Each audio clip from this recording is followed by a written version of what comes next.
The ICC have declared two winners of an ODI match between India and South Africa. Hello, everyone. This is the Cricket Forum, and welcome. On Sunday, February 27th, there was a ICC warm-up Cricket World Cup warm-up match between India, who made 244 for 9 of their 50 overs, and South Africa, who at the end of their 50 overs was deemed to be 245 for 6, giving South Africa victory by 1 run. An hour after that, the result changed and said that instead of South Africa making 245, they made 243 for 7. So it moved from 245 for 6 to 243 for 7. And then 2 hours after that, it moves to 242 for 7, giving India victory by 2 runs. So initially, South Africa was awarded victory by 4 wickets. In the end, after 3 hours, India was declared winner by 2 runs. Now, I have noticed over the years that the ICC website and the ICC social media pages, they tend to post inaccurate information. I have watched cricket match, and when I look at the ICC media pages, the information on those pages are different from what I saw in the match. So it came as no surprise to me when the official ICC scorers got the result of the match wrong. So initially, India lost. India lost, South Africa won by 4 wickets. 1 hour after, India was the winner by 1 run. 2 hours after that, India was the winner by 2 runs. So officially, India made 244 in the match and 244 for 9 of their 50 overs. And South Africa, in reply, made 242 for 7 of their 50 overs. Now, should India have been awarded the victory? Because with South Africa having so many wickets in hand, would they have pushed harder if they know they were actually 2 runs behind? That's the question that the ICC need to answer. So I believe an injustice was done to South Africa, because if they know that they were further 2 runs behind, they would have pushed harder to try to get to the total. Because when they thought that they were 245, they were actually 242. And that is unfair to South Africa. And although I don't have much fanfare about cricket South Africa, this one, the ICC got it dead wrong. Also on Sunday, it shows that India batters, and when I say batters, I mean both male and female, they continue to be susceptible to fast bowling. In the T20 match against India against Sri Lanka, Ishan Kishan, the batsman who Mumbai Indians pay over $2 million US for in the IPL action, was struck in the head by a 146 kilometer per hour delivery by Lai Kumara of Sri Lanka. 146 kilometers per hour have some pace, but come on, at 140, it's not lightning pace, it's some pace. But it shows again that Indian batsmen are susceptible to pace. When you bowl 135, 138, they look class. And persons like Asha Boger and Sunil Gavaskar say they are the greatest thing on earth. But when you touch it up above 140, they are vulnerable. They are vulnerable. And they are very vulnerable even in their condition, as shown because Joseph from West Indies ratted them, Odin Simit ratted them, Kumara ratted them, hit Kishan in his head. Remember that Rishabh Pant was hitting his head too. And so it continues to show that Indian batsmen are susceptible to pace above 140 kilometers. And on that same day, in the same match, where ICC made the blunder and gave South Africa the victory, Indian best batsman, and the person many said that is the best batsman in the world, Smriti Mandana, she was also hitting the head by a bouncer from one of the South African pace bowlers. So both top Indian batsmen get it on the same day. The batswoman get it, the batsman get it. So it continues to show that Indian batters are susceptible to genuine pace. For the women, anything above 105 kilometers per hour, they struggle. And for the men, anything above 140 kilometers per hour, they struggle. It's happened from the time I have been listening cricket until now. Indian batsmen are good when the pace is below 140. Once you touch above 140, they struggled. Eva Kohli. So it came as no surprise to me that they were beaten 3-0 in the ODI series in South Africa, and they lost 2-1, 1-2 the test matches in South Africa. Yes, they won some matches in England, but you must remember that Chris Broad and James Anderson, England two top bowlers, they are way below 140. They are trapping probably about 135. If they're having a good spell, they might bowl one or two delivery at 140. And Mark Wood doesn't always play in all of the matches. So it was understandable. It was understandable that they won in England.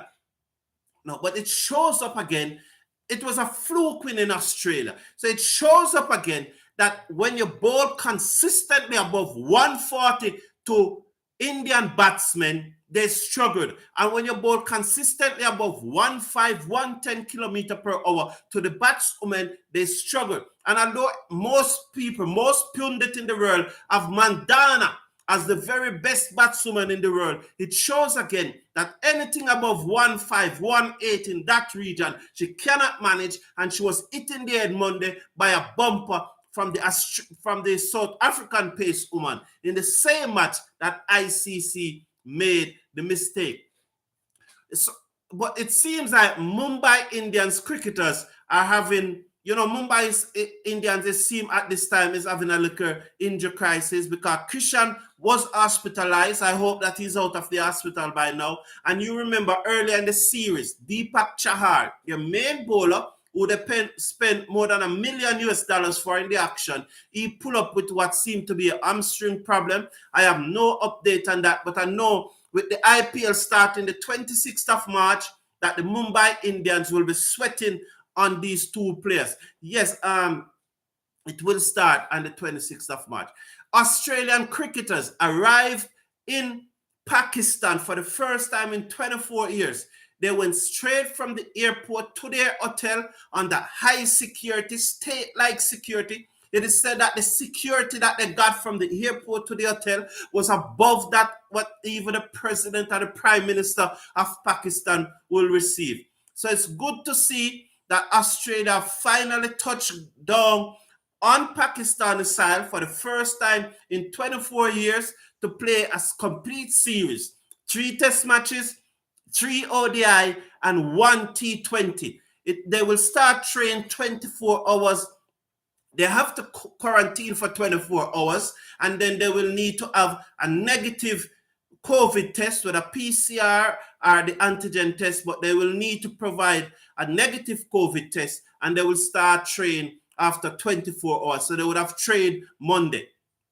Now, interestingly, I am wondering if this Australian tour have anything to do with James Faulkner behaving so badly and was not arrested in Australia. Because you would recall that last Saturday, the 19th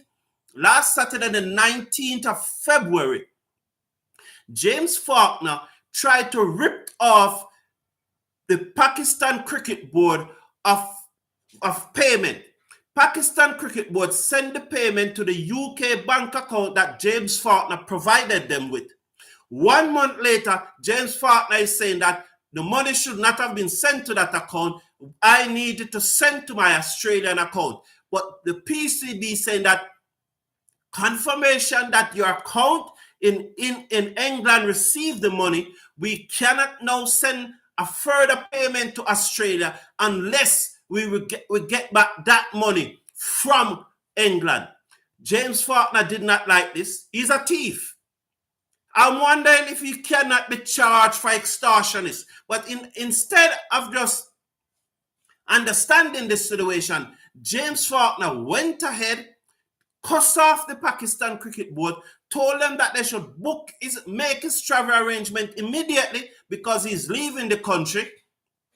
He also went ahead and used his bat and helmet and mash up the chandelier, one of the chandelier in the hotel.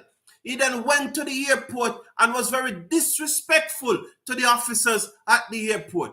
I am wondering why he was not arrested. And it may well be they did not arrest him, they did not charge him because they did not want anything to disrupt the pending tour of Australia to Pakistan for the first time in 24 years. Sorry about that. The next issue is that the IPL will start on the 26th of March. Disney Star got their way so that the IPL will start on the 26th of March. Initially, the BCCI wanted to start on the 27th, which is a Sunday. But Disney Star, the broadcasting partner, who is paying over 500 million US dollars for the broadcast right for this year broadcast, said that they wanted to start on a Saturday so that they will have 3 matches for the weekend to launch their program. Instead of starting on the Sunday, where only 1 match will play, they insisted that it start on the Saturday, where 1 match play, and they have a double header on the Sunday, so they will be able to launch it properly on the weekend. And BCCI have acceded to the request of Disney Star, the broadcasting partner, and so the IPL 2022 will start on the 26th of March, and on the Sunday, there will be 2 other matches. The schedule has been released. Each team will play 14 matches. You will play the person in your group. You will play the person in your group twice, and the person who your name is beside twice. And then you play the other 4 teams once. So let me get this. If you have a piece of paper, write down 1, 2, 3, 4, 5 in one column. Write down 6, 7, 8, 9, 10 in the other column. Now, if you are 3, you will play 1, 2, 4, and 5 twice. So 3, if you go across from 3, you will be in 8.